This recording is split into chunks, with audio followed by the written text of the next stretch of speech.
Beleza? Olá, turma, tudo bom com vocês? Que é o professor Miguel, professor de matemática do 8º ano da Escola Anjos Aguiar. Estou gravando esse vídeo para dar suporte à aula do dia 9 de março, tá? Que devido a alguns problemas com a internet não foi possível a gente ter um bom andamento da nossa aula. Mas estamos aqui para reforçar o conteúdo que foi passado na aula. Beleza. Essa aula fala de propriedades dos números reais e está na página 46, tá? O que diz essas propriedades? São 5 propriedades: primeira, segunda, terceira, quarta e quinta. O que diz essas propriedades aqui, turma?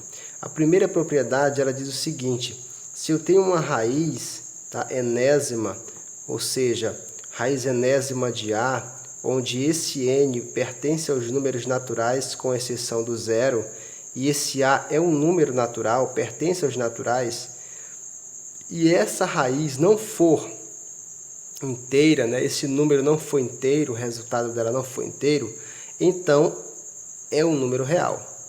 Eu separei aqui 2 exemplos para ficar bem claro para vocês. Por exemplo, a raiz quadrada de 9. A raiz quadrada de 9 é 3, ou mais ou menos 3, tá? Então, o que acontece? O índice do radical aqui é o 2, beleza, 2 é um número natural, que é diferente de 0, ok? E o 9 é um número natural. 9 aqui é como se fosse o valor de A pertence aos naturais, 9 pertence também aos naturais, então tá ok. Beleza. Raiz quadrada de 9 é mais ou menos 3, então, se eu pegar o mais 3, é um número inteiro.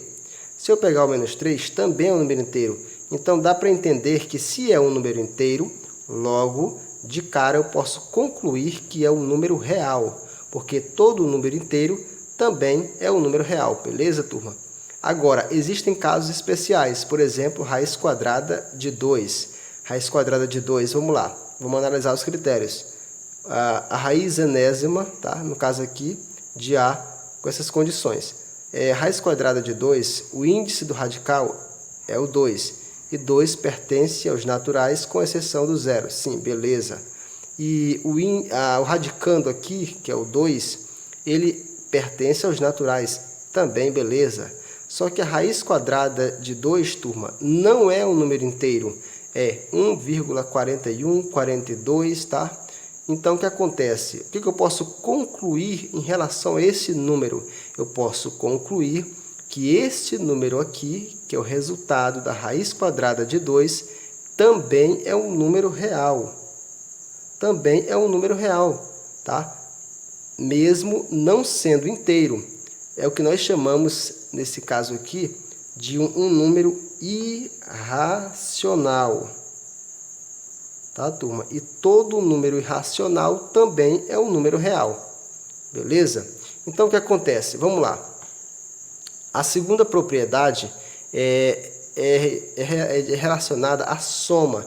2, que é um número inteiro, tá? Que é um número inteiro, ou um número natural, mais 1,4142, que é o resultado da raiz quadrada de 2.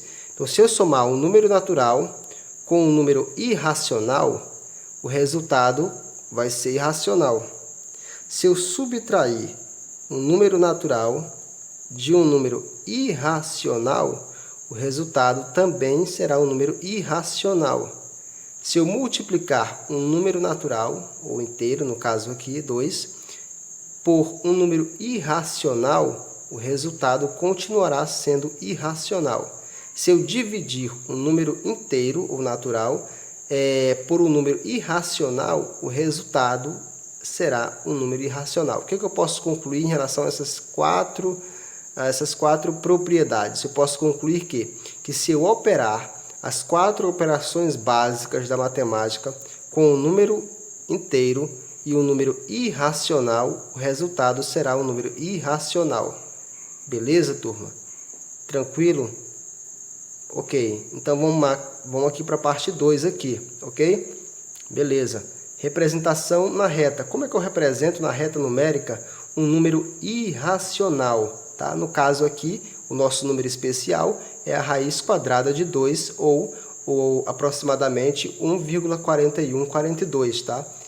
Lembrando que esse número é infinitesimal, tá? É um número decimal que não possui fim, tá? Beleza. A reta numérica nos dá o seguinte, por exemplo, eu tenho 0 e tenho o ponto 1.